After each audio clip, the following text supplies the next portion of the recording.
Olá pessoal, sejam bem-vindos a mais uma videoaula. Vamos dar sequência então aqui à construção do nosso contexto de autenticação. Na verdade, o nosso contexto ele já está criado. Nessa aula nós vamos de fato utilizar esse contexto. Então, a gente vai entender como é que a gente pode usar um contexto criado aqui na nossa aplicação com a Context API. Vamos lá, então vamos só lembrar aqui, ó, vou acessar o meu arquivo aqui de contexto, o meu auth context. Lá no final nós criamos um custom hook, chamei aqui de useAuth. E ele me retorna o meu contexto de autenticação, fazendo, logicamente, aqui essa validação. Então, por isso que nós encapsulamos dentro desse custom hook aqui. Então, é esse custom hook que nós vamos chamar onde for necessário acessar algum valor compartilhado nesse contexto. Inicialmente, nós não temos nenhum componente ali onde a gente precise acessar esse contexto para exibir algum tipo de dado. Na verdade, a gente vai criar nessa videoaula o arquivo ali do nosso componente de página feed, né, lá para a página inicial da área logada, né, o feed ali com os posts, mas somente para a gente ter um exemplo aqui de como consumir esse contexto e pegar os dados aqui, né, os valores compartilhados nesse contexto. Mas, na verdade, a gente tem que acessar esse nosso contexto antes mesmo de pegar esses dados lá na nossa área compartilhada, em algum componente que faça sentido a gente mostrar, né, exibir esses dados. Por exemplo, ó, vamos voltar aqui no nosso Figma. Nós temos aqui na nossa página de feed os dados do usuário logado aqui nesse card. Além de que nós precisamos do nome do usuário para apresentar aqui no componente de formulário de criação de um novo post, na barra de navegação superior da área logada. Só que nós não temos esses componentes criados ainda, tá? Nós vamos criar só o esqueleto aqui dessa página, na verdade só o arquivo de componente aqui da página feed e realizar um teste aqui pegando ali o nome de usuário lá do nosso contexto de autenticação, beleza? Mas como eu estava falando, antes disso nós precisamos setar esse contexto, né? Então em algum momento a gente precisa pegar os dados ali do usuário e inserir nesse contexto, que é justamente, como já falei na aula passada, lá nos formulários de login e cadastro, beleza? Então é lá que a gente recebe esses dados após um login bem sucedido ou um cadastro bem sucedido. E aí, voltando aqui no nosso contexto, no nosso atributo value, nós estamos passando a função setAuthUser, que vai fazer justamente isso, pegar os dados ali do usuário autenticado, retornado pela API, e vamos conferir aqui, essa nossa função setUser, que nós implementamos aqui dentro do Auth Provider, chama o meu setStoredUser, lá do módulo de storage, para armazenar os dados do usuário no local storage, e chama a função set aqui do meu estado authUser, do meu provedor, do meu provider aqui, fazendo com que esse estado cause uma re-renderização em cadeia ali na subárvore de componentes, garantindo que esses dados aqui desse contexto, caso venha a ocorrer alguma atualização, alteração, todos os componentes que consomem esse contexto vão ser re-renderizados, né? Vamos lá nos nossos hooks relacionados aos componentes de formulário de login e de registro, né, de cadastro. Vou começar aqui pelo useFormLogin. E aí veja que eu estou chamando aqui a função login, aqui dentro da função de submissão do formulário. Essa função login, ela é uma função que está implementada lá no nosso service, né? Vamos dar uma olhada lá.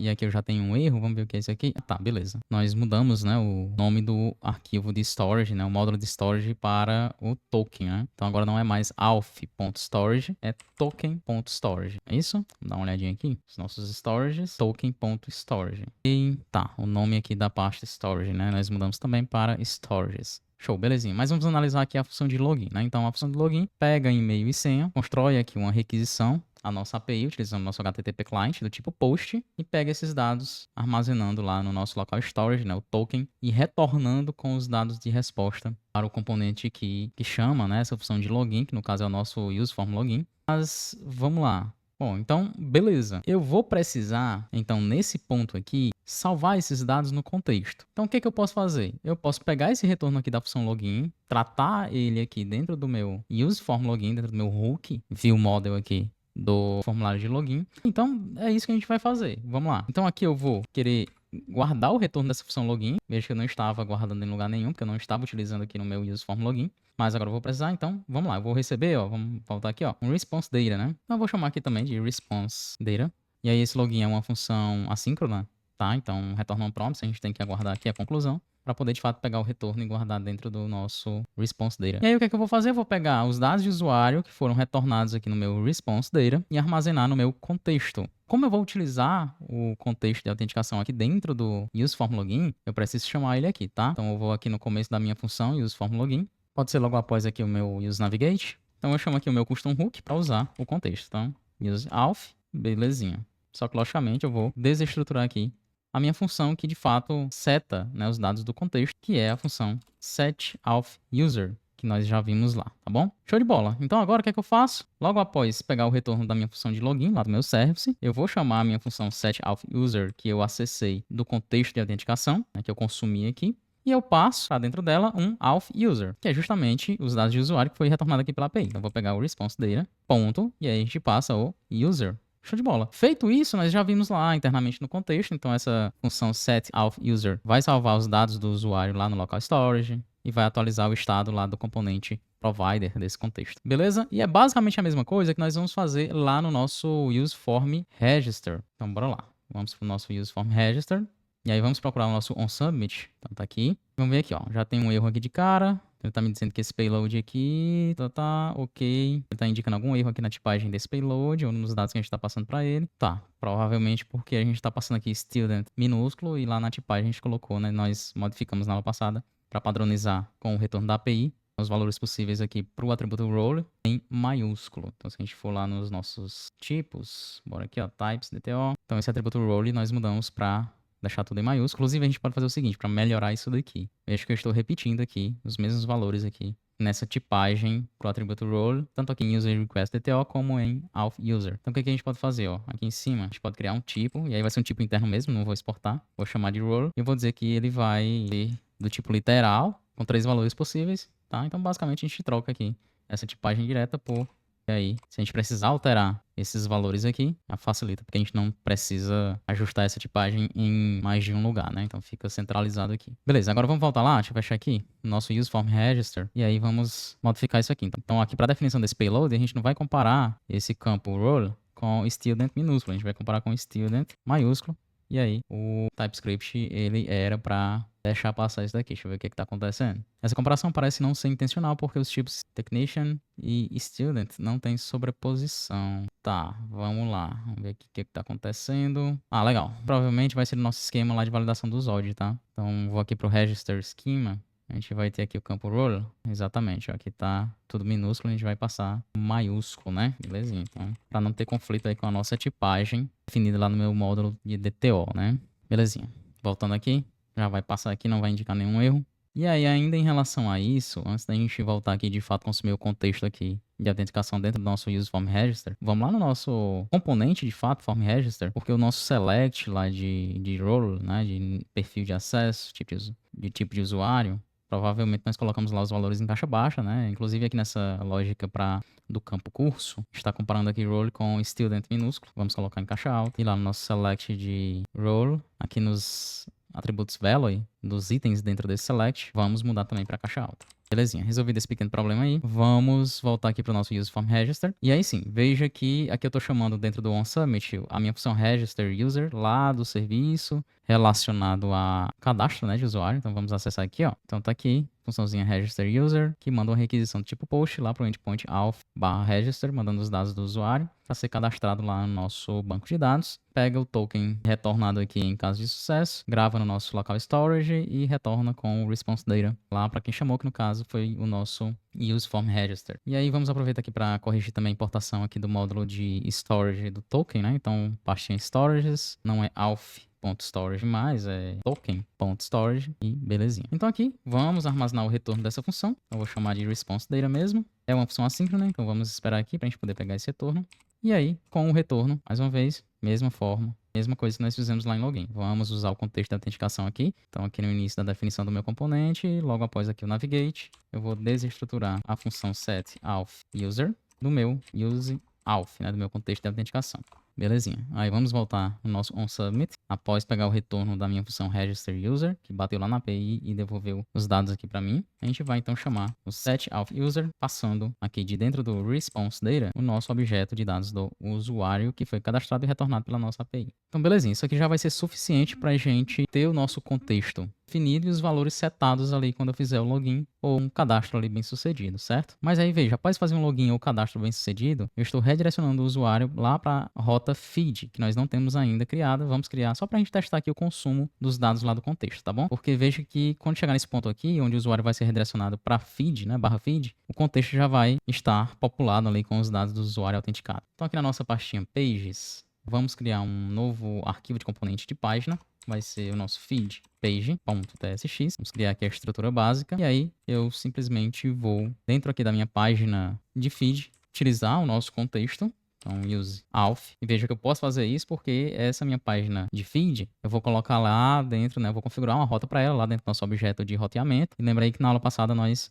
envolvemos o nosso componente de roteamento dentro do nosso auth provider. Belezinha. Então, desse use auth aqui, né, do nosso contexto, eu vou, nesse caso, desestruturar somente os dados do usuário mesmo, né? Então, user, no caso, auth user, né? Porque aí eu quero fazer o seguinte, eu vou retornar aqui, na verdade, uma section. Dentro dessa section, um H1, onde eu vou exibir o nome de usuário que está autenticado ali no momento. E aí eu quero exibir com um arroba aqui inicialmente, e aí eu pego o nome de usuário que está lá no meu atributo handle, né? Lembra aí? Então, auth_user.handle, certo? Vou adicionar aqui o optional chain aqui, porque esse auth_user, ele pode não existir.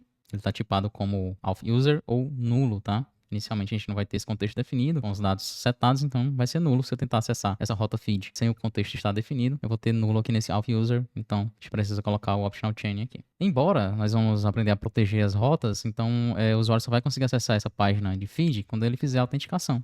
Esse contexto já é para existir, tá? E os dados do usuário já devem estar ali no contexto. Vamos só colocar algumas estilizações básicas aqui. Então eu vou dizer que essa minha section aqui da página feed, ela vai poder expandir ali, pegando toda a altura disponível. Lembra aí que essa minha página vai ser chamada lá no meu app.tsx, que é o meu layout geral, aqui dentro da main, que nós definimos como flex, para dizer que a minha página feed aqui vai ocupar toda a altura ali restante, né? Excetuando ali a altura já definida pela barra de navegação superior e rodapé, a gente coloca um flex 1 aqui. E aí eu vou centralizar o nome de usuário, tá? Então eu vou usar um flex box aqui, com o Justify Center e Items Center também. Aqui no nosso H1, eu vou definir 2xl, fonte bold, e o texto com aquela cor principal ali de texto, né? Text foreground. Criada aqui a nossa página, deixa eu fechar esses arquivos todos aqui. Vamos configurar essa rota, tá? Então, lembrando, lá no main, nós temos o objeto de configuração aqui de rotas. Então, vamos definir aqui uma nova rota com o path feed. E aí, quando o usuário acessar essa rota, eu quero que seja renderizado o componente feed page. Belezinha, vamos testar isso daqui. npm run dev. Vamos lá, então, tentar fazer o login aqui com um usuário cadastrado. Vou usar maria.souza@teste.com. Coloco a senha aqui que foi definida. Deixa eu abrir aqui o console. Vamos enviar. E belezinha, pessoal. Olha só. Então, já tivemos aqui o redirecionamento para a rota feed, que agora exibiu alguma coisa porque nós criamos a página feed, né? O componente da página feed. E configuramos lá no nosso objeto de roteamento. E, ok, tivemos aqui o retorno do nome do usuário atualmente autenticado, né? Logado aqui na nossa aplicação. Só para a gente ter certeza realmente que deu tudo certo. E aí, veja, esses dados aqui já vieram do contexto, tá? Vamos acessar aqui o nosso local storage. Então, olha só, eu vou ter duas chaves aqui agora. O nosso token de acesso, agora os dados do usuário autenticado. Tá? Então, tá tudo aqui. Em formato aqui, uma string, né? No formato que foi enviado lá pela API para mim, tá? A gente lembra aí que nós convertemos aqui para uma string no formato JSON, esse objeto aqui do usuário autenticado que foi retornado pela API. Então, beleza. Tudo certo. Aí vocês podem testar também a rota de cadastro de usuário. Agora a gente trabalhar de fato na área logada aqui da aplicação, na construção do feed, né, dos posts aqui. Vai ter muita coisa interessante aqui pra gente fazer. E aí, pra gente ser um pouco mais rápido, eu vou, pelo menos a parte visual, né, estética ali dos componentes, eu já vou disponibilizar os códigos aí pra vocês, só mostrar rapidamente para que a gente foque realmente na parte ali de arquitetura da aplicação, de desenvolvimento das funcionalidades, de aplicação de algum conceito importante aqui. A gente vai trabalhar com cache, nós vamos trabalhar com disponibilização dos dados de forma offline, aqui do feed, de carregamento do feed de forma offline, pegando ali do cache, né? Aplicando também aqui algumas técnicas, alguns conceitos relacionados à construção de PWAs, né? Progressive Web Apps, né?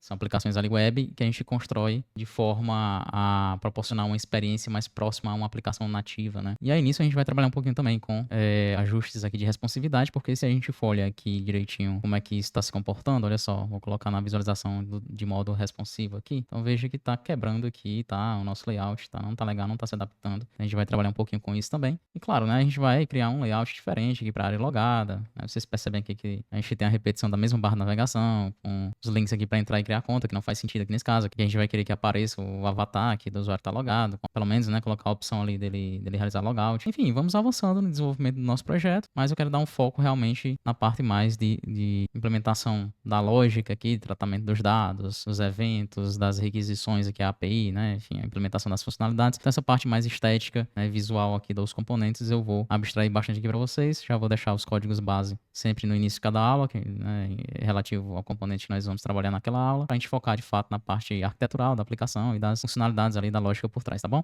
Então, valeu pessoal, até a próxima videoaula.